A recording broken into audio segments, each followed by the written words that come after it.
Сәлем достар, бүгін біз сіздермен жартылай өткізгіштердегі электр тоғы тақырыбына есептер шығарамыз. Бұл бізде оқулықтағы 42-ші аттығудың бірінші және төртінші есебі. Яғни берілгені мынандай екен бірінші есептің. Бөлме температурасында германийдің өткізгіш электрондарының концентрациясы 3 көбейтілген 10-ның 19 дәрежесі метр минус куб дейді.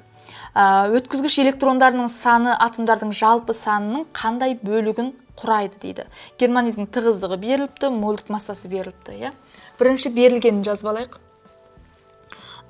Яғни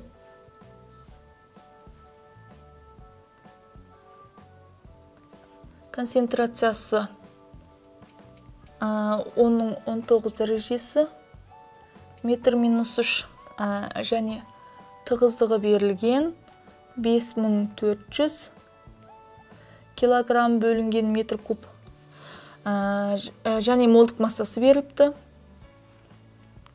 0,73 килограмм бөлінген мол дейді. Және авогадро санын жазып қойық, бізге қажет есеп шығаруға 6,102 көбейтілген 10-ның 23 дәрежесі молдың минус 1 дәрежесі. Енді бізге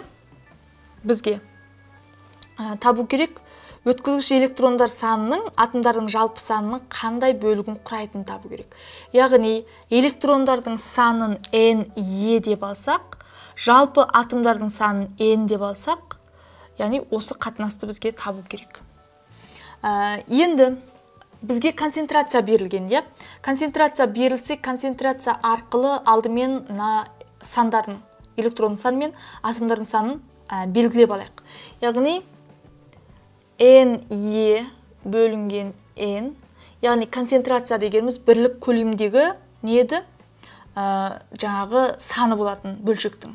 Демек, мына жаққа қысқаша жазып қойын. Концентрация дегеніміз N бөлінген V деген сөз. Осы жерден енді тапсақ, N мен, кішкентай N мен көлемнің көбейтіндісі. Сәйкесінше, яғни электронның концентрациясы мен көлемін көбейтеміз. Бөлеміз, бұл жерде атомның концентрациясы мен нені көбейтеміз?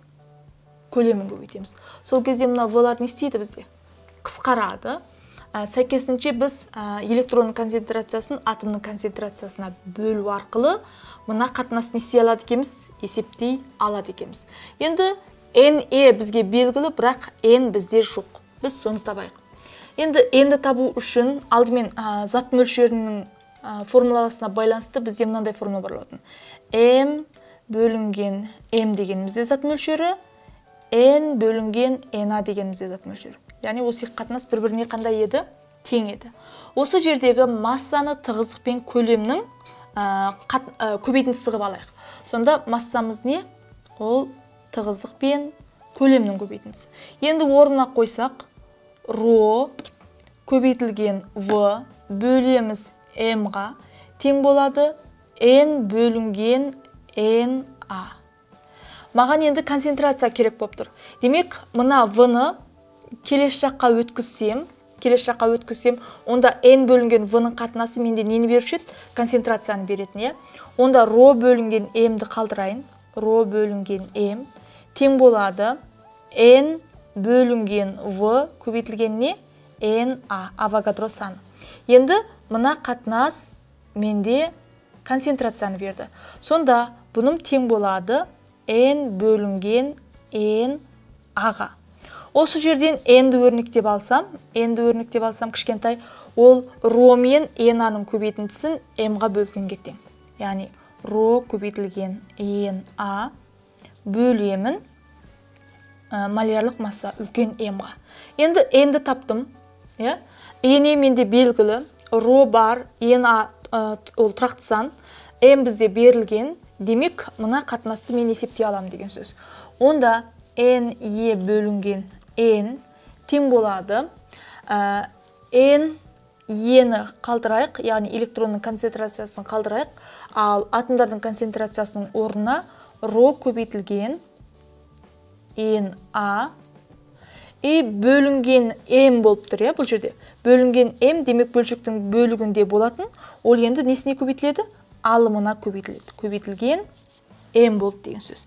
Ал мәндердің орнына қойып есептесек, n беріліп тұр бізде, м беріліп тұр, ро n бізде беріліп тұр. Мәндердің орнына қойып есептесек, жуықтаған кезінде 6,7 көбейтілген 10-ның минус 10 дәрежесі шығады екен. Әрине минус дәреже шығады бұл жерде, өйткені бізде атомның санына қарағанда электронның саны қандай болады? Көп болады, яғни есебімізді аяқтадық сонымен. Енді келесі осы жаттығудың 4-ші есебі. Өзара тізбектей жалғанған 1 килоом кедергісі бар реостат пен термистордан тұратын тізбектің ұшына 20 вольт кернеу берілді дейді. Бөлме температурасындағы тізбектегі ток күші 5 миллиампер болды. Термисторды ыстық суға батырғанда ток күшінің мәні 10 миллиампер болды дейді. Термистордың кедергісі неше есе өзгерді? Соны бізге табу керек екен. Жасалып берілгенін жазайық. Яғни кедергі берілген екен 1 килоом. Енді бұған жалғанған термисторымыз, яғни ол температураға байланысты кедергісі өзгеріп отыратын зат. Яғни осы екеуі тізбектей жалғанған дейді. Оның қанша кедергісі тұрақты болмайды, өйткені температураға байланысты өзгеріп кетеді. Бірақ оған берген кернеу беріліпті 20 вольт дейді. Және қалыпты бөлме температурасы кезінде, яғни I1 ол 5 миллиампер болса, ал оны ыстық суға салған кезіндегі өткен ток I2 ол 10 миллиампер болды деген сөз. Ал бізге айтады, термистордың кедергісі нешеге өзгерді, нешесе өзгерді. Демек, неше есе өзгерді десе бізде қатынастап деп тұр ғой. Ең жақта өткен тоқтың мәніне қарай, басында 5 миллиампер ток өтсе, екіншісінде 10 миллиампер ток өтсе, демек кедергісі не істеп кетті деген сөз? Кеміді деген сөз, яғни кедергісі кемісе, ток күші бізге қайтеді? Артады. Бұл жерде жартылай өткізгіш, яғни температура артқан кезінде оның кедергісі төмендеп отыр. Енді сәйкесінше бізге онда R термистордікі деп қойық. Бірінші жағдайдағының R термистор екінші жағдайға қатынасын тапсақ жеткілікті. Енді екі жағдай бойынша жеке-жеке теңдеу құрайық. Бірінші I1 дегеніміз, ол неге тең? Яғни кернеу өзгерген жоқ, Ом заңы бойынша, ал кедергі тізбектей жалғанды, мұна R деген кедергіге, яғни жаңағы термистор тізбектей жалғанды. R-T1 деп жазайық. Ал I2-міз неге тең? I2-міз U бөлеміз, мұна кедергіге термистордың кедергісі өзгеріп кетеді. Демек, ол ыстық суға салынған бұл жерде, Енді осы жерден R-T1 мен R-T2-ні жеке-жеке өрнектеп шығарайық. Бірінші теңдеуден R-T1-іміз неге тең болады? Яғни U-ды I1-ге бөлеміз, азайтамыз нені? R-ді. Екінші ыстық суға салған кезінде кедергісі U-ды I2-ге бөлеміз, азайтамыз R-ді. Енді бізге қатынасын тап деп тұр. Демек, R-T1-дің R-T2-ге қатынасы тең болады U бөлінген I1 азайтылған R бөлеміз U бөлінген I2 азайтылған R. Тең болады. Мәндердің орнына қойсақ, мұнда 20 вольт. Бөлеміз 5 миллиампер. 5 көбейтілген 10-ның минус 3 дәрежесі ампер.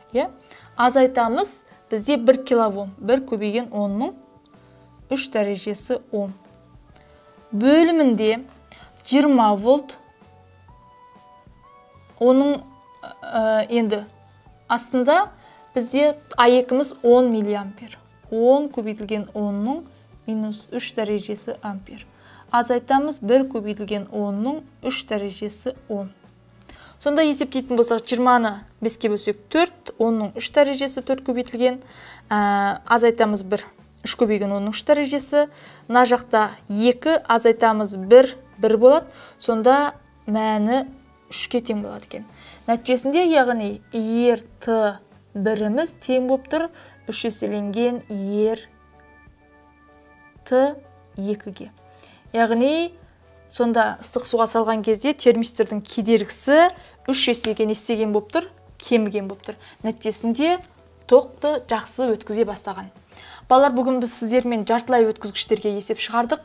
Яғни бұл бізде 42-ші жаттығудың 1-ші және 4-ші есептері. Сіздерге түсінікті болды деген ойдамын. Сұрақтарыңыз болса, осы видеоның астына пікір қалдырыңыз, мен сіздерге жауап беремін. Келесі сабақта кездескенше сау болыңыздар.